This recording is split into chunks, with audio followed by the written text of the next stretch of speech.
ఎలా అయింది మీ అగ్ని పరీక్ష? అయ్యింది. కాకపోతే మేము అనుకున్నట్టుగా అవ్వలేదు. ఓకే. అనుకున్నట్టుగా అంటే ఎలా అనుకున్నారు మీరు? ఖచ్చితంగా ఫెయిర్‌గా అందరికీ సేమ్ ఛాన్సెస్ ఇస్తారు. సేమ్ టైమింగ్ ఇస్తారు. ఈక్వాలిటీ చూపిస్తారు అని అనుకున్నాము. కాకపోతే అక్కడ అవేమీ జరగలేదు. 3 డేస్ ఉంచుకున్నారు. 3 డేస్ తిప్పించారు. లాస్ట్‌కి రిజెక్టెడ్ అని చెప్పేసి పంపించారు. వితిన్ 5 మినిట్స్ కూడా స్టేజ్ పైన ఇవ్వలేదు మాకు. ఓకే. చాలా అంటే చాలా ఫీల్ అయ్యాము. నేనే కాదు చాలా మంది ఉన్నారు. ఆ రోజు ఎవరికైతే థర్డ్ రోజు జరిగిందో వాళ్ళందరూ కూడా అన్‌ఫెయిర్ అని చెప్పేసి చాలా స్టాండ్ తీసుకున్నాం దాని మీద.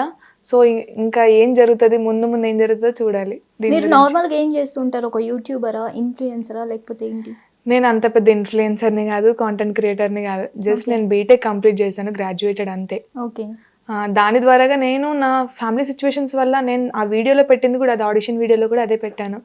నా సిట్యుయేషన్ ఇది అనే చెప్పాను. అక్కడికెళ్ళిన తర్వాత దాన్నే క్వెషన్ చేసి దాన్నే రిజెక్షన్‌కి ఒక ఆన్సర్ చెప్పేసి వాళ్ళు రిజెక్షన్ లాగా దాన్నే చెప్పేసి పంపించేశారు. రీజన్ లాగా దాన్నే నా పర్సనల్ థింగ్స్‌ని. అంటే ఏం చెప్పారు ఆ ఆడిషన్ వీడియోలో మీరు? ఆడిషన్ వీడియోలో నేను ఒకటే చెప్పాను. నేను వచ్చేసి బీటెక్ కంప్లీట్ చేశాను. నాది ఇంజినీరింగ్ అయిపోయింది. ఇప్పుడు నేను ఒక ప్లాట్ఫామ్ కావాలి నాకు ఇంట్రెస్ట్ ఉన్న ప్లాట్ఫామ్ అది బిగ్ బాస్. నేను నాకున్న టాలెంట్ని అక్కడ యూటిలైజ్ చేసుకొని నేను అందులో సర్వైవ్ అవ్వాలి. నాకంటూ రికగ్నిషన్ కావాలి, ఐడెంటిటీ కావాలి, ఫైనాన్షియల్గా కావాలి, ప్రతిదీ కావాలి. నాకంటూ ఇంట్రెస్ట్ ఉంది కాబట్టి నేను అందులో అవ్వడానికి వెళ్ళాను అక్కడికి.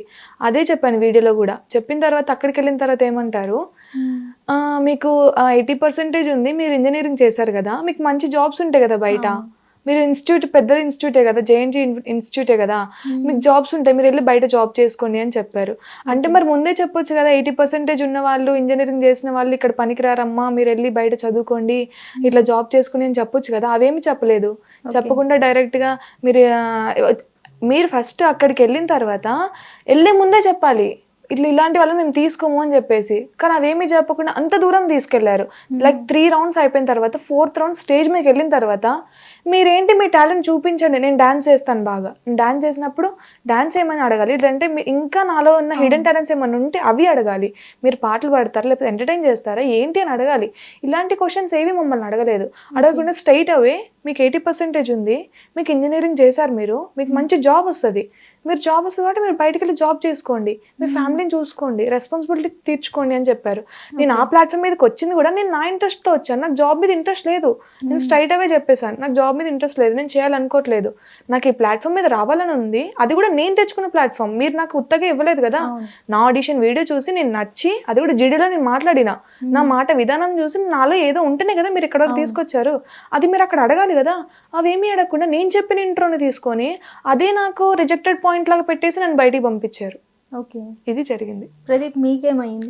సో బేసిక్గా నేనైతే ఆడిషన్ వీడియోకి నా పర్సనల్ డీటెయిల్స్ కానీ ఫ్యామిలీ గురించి కానీ నేను ఎక్కడ మెన్షన్ చేయాలి. ప్రదీప్ అనే వ్యక్తి ఇలా పాదయాత్ర చేశాడు, పాకిస్తాన్ అండ్ నేపాల్ వరకు వెళ్ళాడు, సో ఇది నా టాలెంట్ అన్నట్టు చెప్పాను.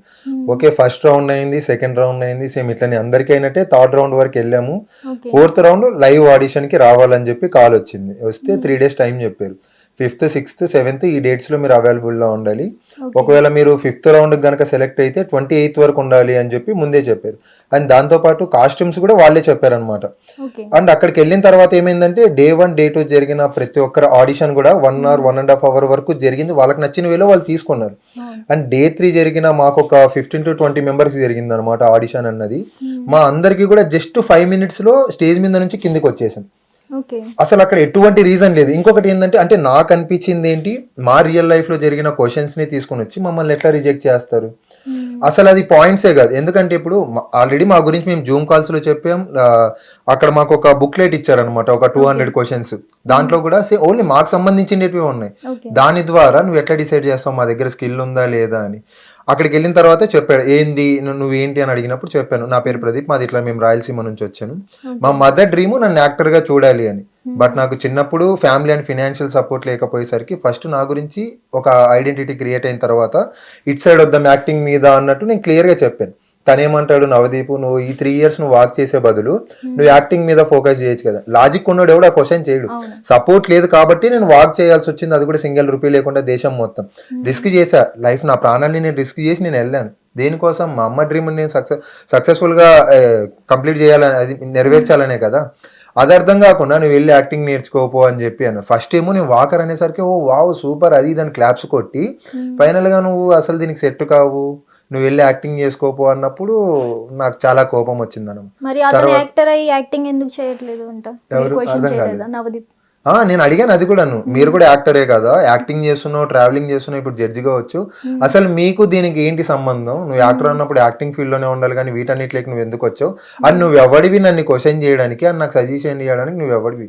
ఓకే. నువ్వు ఏ స్టేజ్ నుంచి వచ్చావు అన్నది నీకు గుర్తుంటే నువ్వు నన్ను క్వశ్చన్ చేయవు. నేను ఆటకి అడిగిన టాస్క్ ఇవ్వు, టాపిక్ ఇవ్వు, నీకు ఇంకా వేరే వెర్షన్లో ఏమైనా సరే నువ్వు నన్ను అడుగు, నేను చెప్తాను ఆన్సర్ నీకు. ఒకవేళ ఆన్సర్ చేయలేకపోతే నేనే అన్ఫిట్ అని చెప్పి ఒప్పుకొని వచ్చేస్తాను కదా అన్నాను. బట్ వినలేదన్నమాట. ఓకే. సో నువ్వు అసలు సెట్ కావు, నువ్వు వెళ్ళి యాక్టింగ్ చేసుకోపో అని.